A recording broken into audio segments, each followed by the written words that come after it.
Assalamualaikum warahmatullahi wabarakatuh. Kali ini saya di podcast sendirian karena ada tuntutan banyak sekali pertanyaan-pertanyaan lewat WA. Juga dalam pertemuan-pertemuan yang mengatakan tolonglah diluruskan begitu. Kalau zaman dahulu yang namanya anak itu lebih percaya kepada guru. Guru itu adalah sumber ilmu. Sekarang ilmu pengetahuan yang diberikan oleh guru tidak langsung dipercaya karena ada pro dan kontra. Salah satu contoh diantaranya di belakang saya ini adalah gambar relief Borobudur. Tentang cerita Borobudur, kalau kita berbicara tentang Raja Sailendra, anak-anak mengatakan bahwa ini adalah peninggalan Nabi Sulaiman yang berhubungan dengan Ratu Bilqis dan lain sebagainya. Nah, bagaimana sikap guru menghadapi hal seperti ini? Karena anak-anak sekarang sangat banyak informasi-informasi dari luar. Sementara kadang-kadang guru itu sendiri tidak mengetahui kalau ada informasi-informasi yang berseberangan. Oleh sebab itu, mari kita tonton video berikut ini sebagai bahan gambaran. Anjing, monyet, dan lainnya. Keenam, mengenai kisah Ratu Saba dan rakyatnya yang menyembah matahari dan bersujud kepada sesama manusia.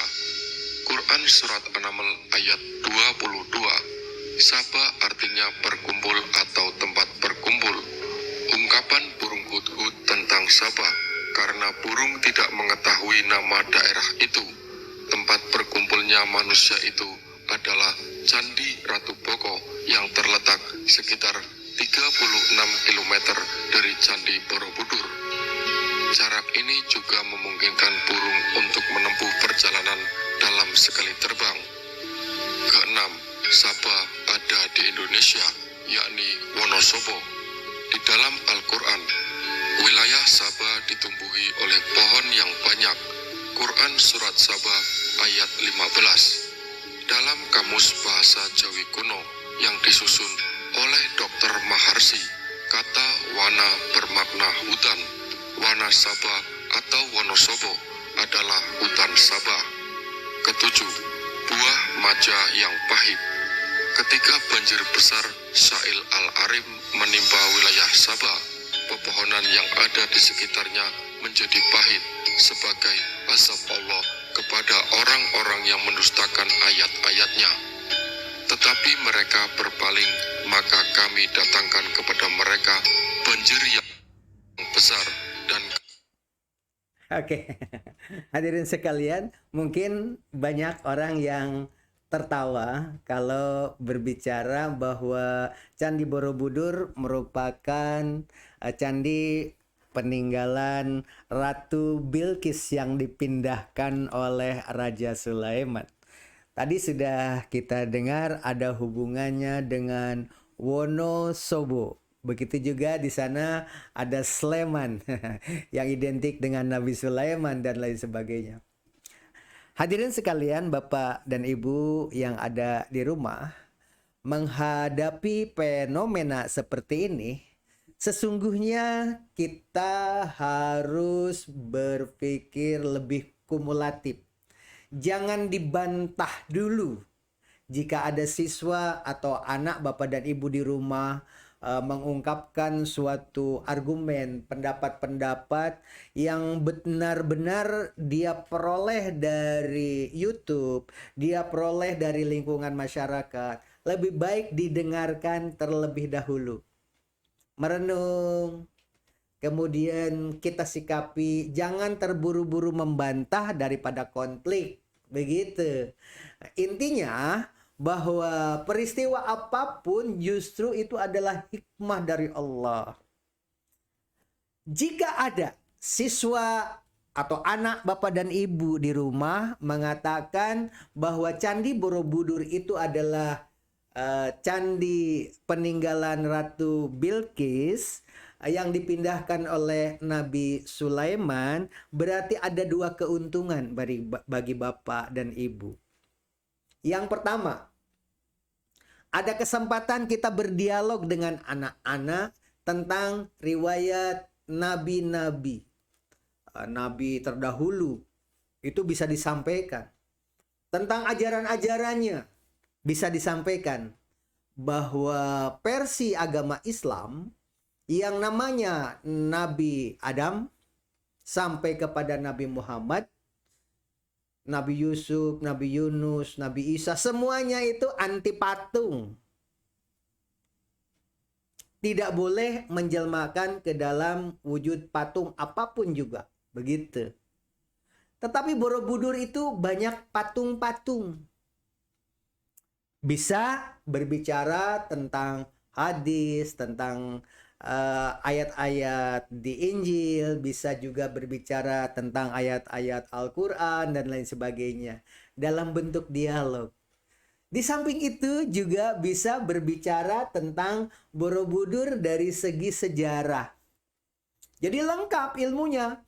Bukan hanya mempelajari ajaran agama Buddha tentang Siddhartha Gautama, tapi juga bisa mengajari anak-anak kita tentang sejarah, tentang seni patung, tentang agama apapun, dialognya keterbukaan. Sehingga ilmu pengetahuan itu saling melengkapi. Apa yang disampaikan anak kepada kita, dan kita sebagai orang tua, sebagai orang yang berilmu pengetahuan lebih banyak karena lebih lama hidup di dunia ini, tentu harus bisa mengendalikan.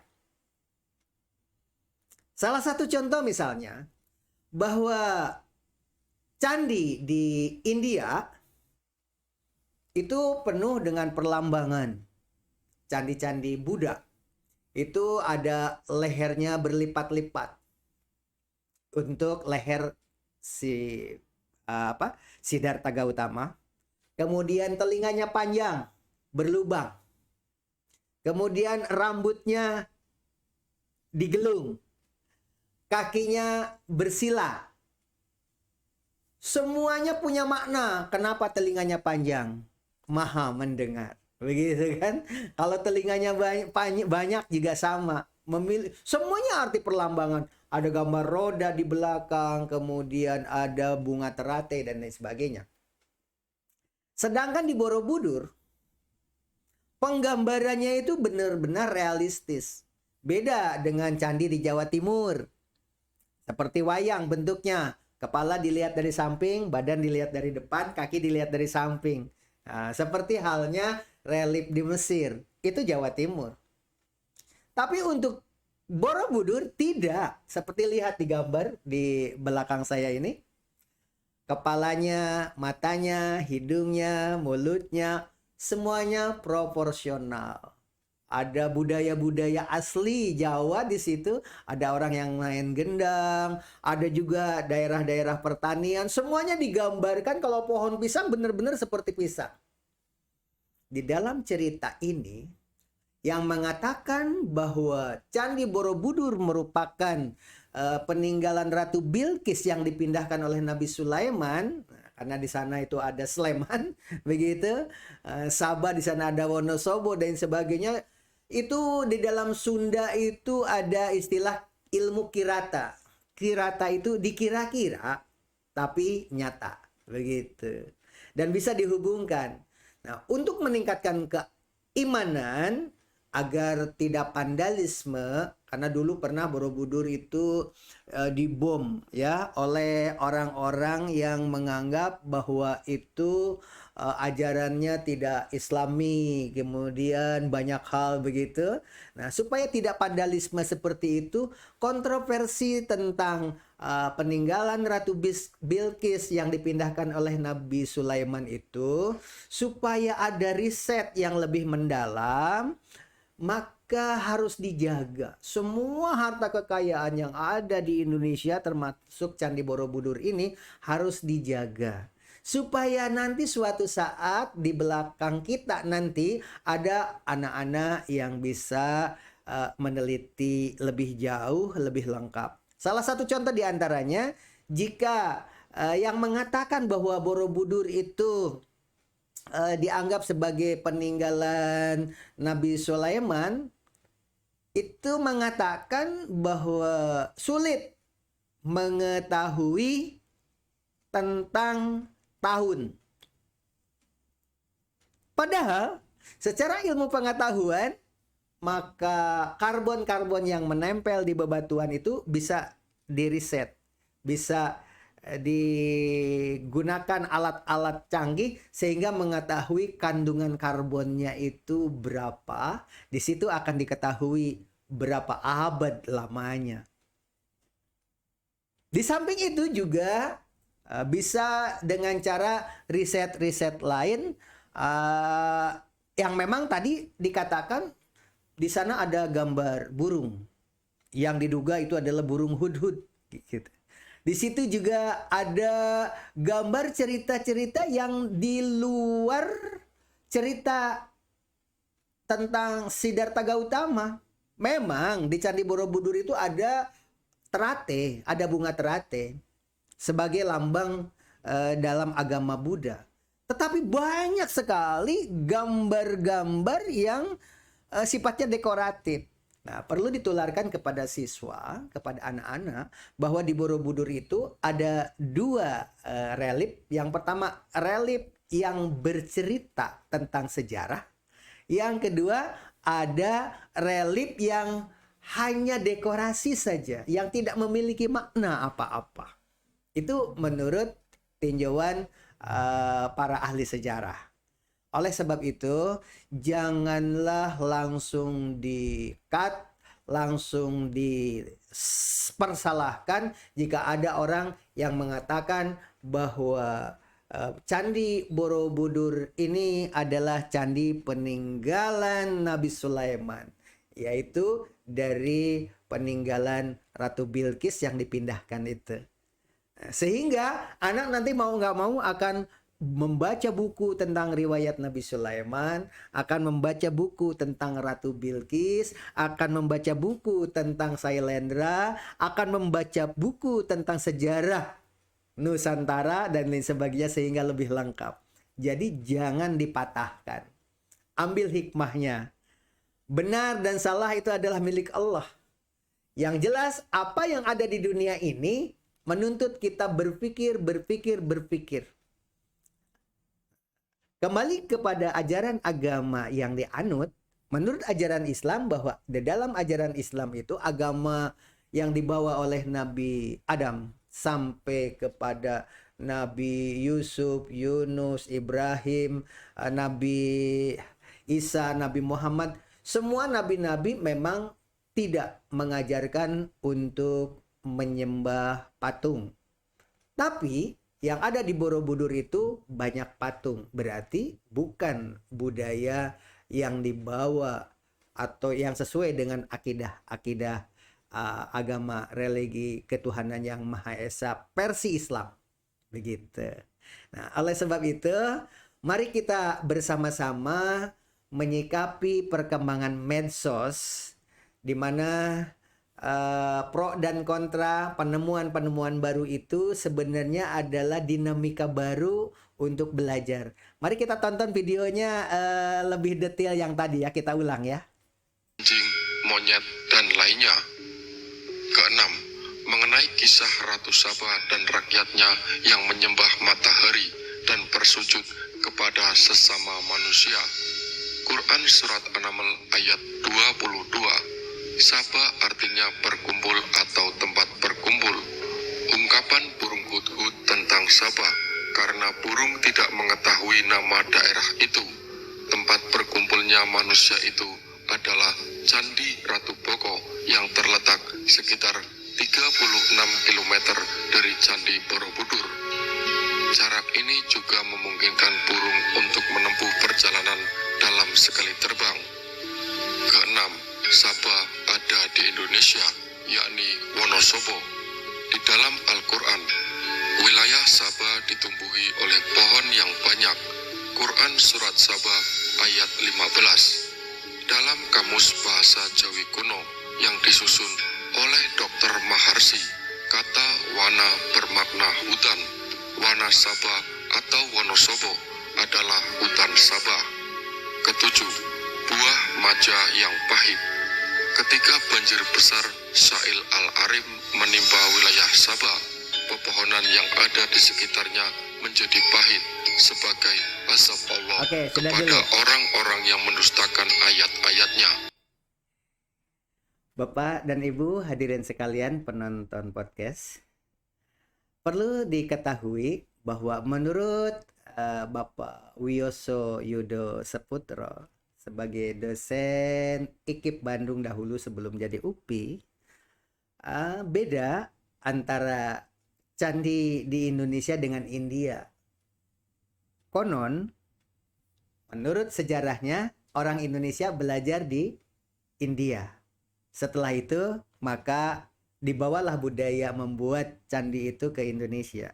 Tapi kenyataannya, candi di Borobudur atau candi di Jawa Timur, semua candi-candi itu berbeda. Setelah dikaji menurut para ahli, bahwa ada 3 tahapan. Pertama adalah peniruan. Jadi budaya dari India itu dibawa ke Indonesia itu dengan cara meniru. Kalau meniru itu persis seperti apa yang ada di India. Baru kemudian yang kedua itu adalah penyesuaian. Menyesuaikan dengan budaya. Di sana tidak ada sulur-suluran. Di sini ada sulur-suluran.